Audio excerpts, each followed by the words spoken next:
அருமை தமிழ் சொந்தங்களுக்கு எனது இனிய வணக்கம். நான் இப்போது பேசப்போவது, இப்போது ஆம் ஆத்மி கட்சியிலேருந்து ஒரு 7 எம்பிக்கள் கட்சி மாறி போயிருக்கிறாங்க இல்லையா, வலதுசாரி கட்சியான பாஜகவிற்கு சென்றிருக்கிறார்கள். இது மிகவும் வருந்தத்தக்கது, கண்டிக்கத்தக்கது, தவறான முன்னுதாரணத்தை கொடுக்கக்கூடியது என்பதை முதலில் சொல்லிக்கொண்டு அடுத்த கட்டத்திற்கு நாம் சொல்வோம்.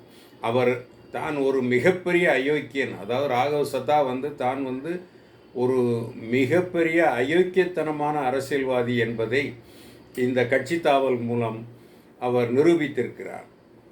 அவர் இவ்வளவு நாளும் ஒரு கோடிக்கணக்கான இளைஞர்களை ஈர்த்த அவர் ஒரே நாளில் அவர்களின் சாபத்துக்கு ஆளாகி இருக்கிறார். அதாவது என்னவெனில், அவருக்கு என்ன தகுதி முதலில் இவர்களை இன்று பாராளுமன்றம், அதாவது ராஜ்யசபா இருக்கிறதல்லவா, மேல் சபை, பாராளுமன்ற மேல் சபை இருக்கிறதல்லவா, அது அதனுடைய தலைவர் நம்ம சிபி ராதாகிருஷ்ணன் ஐயா இருக்கார் இல்லையா, அவர் இதை ஏற்றுக்கொண்டு விட்டார். அதை கட்சி உடைவாக, கட்சி தாவலாக இல்லாமல் கட்சி உடைவாக அவர் அதை ஏற்று அங்கீகாரம் வழங்கிவிட்டார். பிஜேபியில் சேர்ந்தது சரி என சொல்லிவிட்டார்.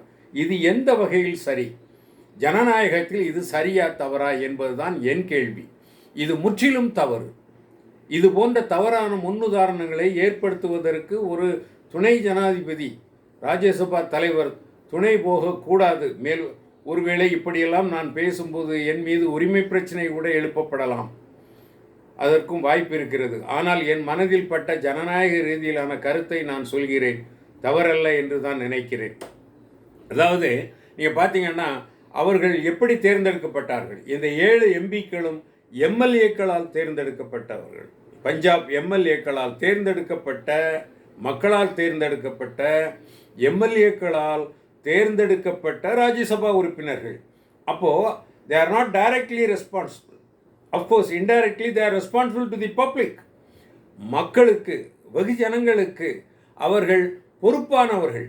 எப்படி பொறுப்பானவர்கள் எனில், மக்கள் மன்றம் தேர்ந்தெடுத்தது, மக்கள் மன்றத்தில் தேர்ந்தெடுத்த எம்எல்ஏக்கள், தேர்ந்தெடுக்கப்பட்ட எம்எல்ஏக்கள், அவர்கள் தேர்ந்தெடுத்து உறுப்பினரானவர்கள் யார்? இந்த ராஜ்யசபா உறுப்பினர்கள். அப்படி என்றால் இவர்கள் மக்களிடம் அனுமதி பெற்றுத்தானே இவர்கள் கட்சி மாற வேண்டும். குறைந்தபட்சம் அந்த தேர்ந்தெடுக்கப்பட்ட எம்எல்ஏக்களிடமாவது இவர்கள் பெர்மிஷன் வாங்கியிருக்க வேண்டும் அல்லவா, அனுமதி பெற்றிருக்க வேண்டும் அல்லவா. அதற்கு சட்டத்தில் இம்பீச்மெண்ட் இருக்கிறதா என்பது ஒரு புறம் இருக்கட்டும். இம்பீச்மெண்ட் இல்லை. ஆனால் ஜனநாயகத்தில் இது சரியா தவறா என்று சொன்னால், முறைப்படி இவர்கள் கட்சி மாறட்டும். நான் அவர்களை தடுத்து நிறுத்த விரும்பவில்லை, நான் அதை பேசவில்லை. ஆனால் இவர்கள் குறைந்தபட்சம் எம்எல்ஏக்களிடம், அவர்களை தேர்ந்தெடுத்து வாக்களித்து தேர்ந்தெடுத்தார்கள் அல்லவா, அந்த எம்எல்ஏக்களிடம் அனுமதி பெற்றிருக்க வேண்டும், நான் கட்சி மாறப் போகிறேன் என்று. அல்லது நேரடியாக இன்னும் சரியாக சொன்னால் மக்களிடம் பெற்றிருக்க வேண்டும், அந்த தொகுதி மக்களிடம் அல்லது அந்த பஞ்சாப் மக்களிடம் பெற்றிருக்க வேண்டும். அதுதான் சரி. அப்படி செய்திருந்து அவர்களை இந்த ராஜ்யசபா தலைவர் அப்ரூவல் செய்திருந்தால், ஏற்றுக்கொண்டிருந்தால் அது முற்றிலும் சரி. ஆனால் இன்று அது நடக்கவில்லை. அது மிகப்பெரிய தவறான ஒரு முன்னுதாரணத்தை கொண்டுவிடும். இது ஆளுங்கட்சிகள் செய்யக்கூடிய ஒரு வேலையாக இருந்தாலும், ஆளுங்கட்சி எப்பொழுதுமே ராஜ்யசபா துணைத் தலைவர் என்பவர் ஆளுங்கட்சிக்கு ஆதரவாகவே செயல்படக்கூடியவர். ஏனென்றால் அவர் தேர்ந்தெடுக்கப்பட்டது அந்த வழியில்தான், அதனால் அவர் அந்த வழிக்குத்தான் போவார். இருந்தாலும் ஜனநாயகம் இங்கே கொல்லப்பட்டு விட்டது. ஜனநாயகம் இங்கே காப்பாற்றப்படவில்லை. ஜனநாயகம் முற்றிலுமாக அழித்தொழிக்கப்பட்டு விட்டது என்பதுதான் இந்த கட்சி தாவலை ஊக்குவிக்கின்ற செயல்.